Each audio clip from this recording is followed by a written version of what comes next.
రీసెంట్గా వచ్చిన మూవీస్లలో little hearts and the great pre wedding show movies తర్వాత నేను చూసిన మరో డీసెంట్ ఫీల్ గుడ్ మూవీ ఈ సర్వం మాయ.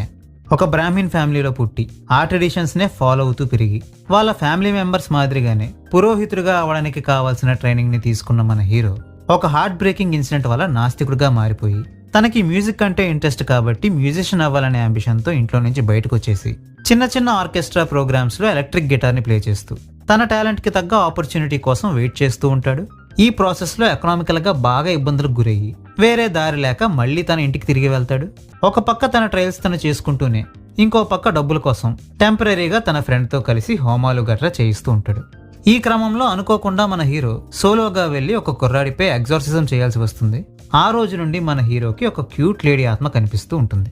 ఇంతకీ ఆ క్యూట్ లేడీ ఎవరు, తను ఎలా చనిపోయింది, ఎందుకు మన హీరోకి మాత్రమే తను కనిపిస్తుంది, ఫైనల్ గా ఆమెకి ముక్తి దొరికిందా లేదా లాంటి విషయాలు తెలియాలంటే ఈ మూవీని చూడాల్సిందే. ఒకవేళ మీరు మలయాళం ఫిల్మ్స్ ని ఎక్కువగా చూసుంటే గనక ఈ స్టోరీ వినగానే మీకు కూడే మూవీ గుర్తొచ్చే ఉంటుంది. వినడానికి కొంచెం సిమిలర్ సెటప్ లానే అనిపించిన కూడే మూవీకి ఈ సర్వమాయ మూవీకి చాలా తేడా ఉంది. కూడే మూవీలో అన్నా చెల్లెల రిలేషన్ ని చూపిస్తుంటారు. క్యూట్ లైట్ హార్టెడ్ మూమెంట్స్ తో పాటు ఎమోషనల్ కోఎఫిషియంట్ కూడా చాలా ఎక్కువగా ఉంటుంది ఆ మూవీలో. వేరేస్ ఈ సర్వమాయ మూవీలో హీరో అండ్ హీరోయిన్ కి నయా పైసా పరిచయం కూడా ఉండదు. పెద్దగా స్టోరీ అంటూ ఏమీ లేకుండా ఎమోషనల్ కోఎఫిషియంట్ మినిమల్ గా ఉంటూ ఎక్కువ శాతం క్యూట్ లైట్ హార్టెడ్ మూమెంట్స్ తోనే నడిచిపోతూ ఉంటుంది ఈ మూవీ. పేరుకి ఈ సినిమాలో ఒక దయ్యం క్యారెక్టర్ ఉన్నా కూడా హర్రర్ ఎలిమెంట్స్ ఏమీ లేకుండా ఫస్ట్ నుండి లాస్ట్ వరకు ప్లెజెంట్ గా హ్యాపీగా మూవీ అలా వెళ్ళిపోతూ ఉంటది.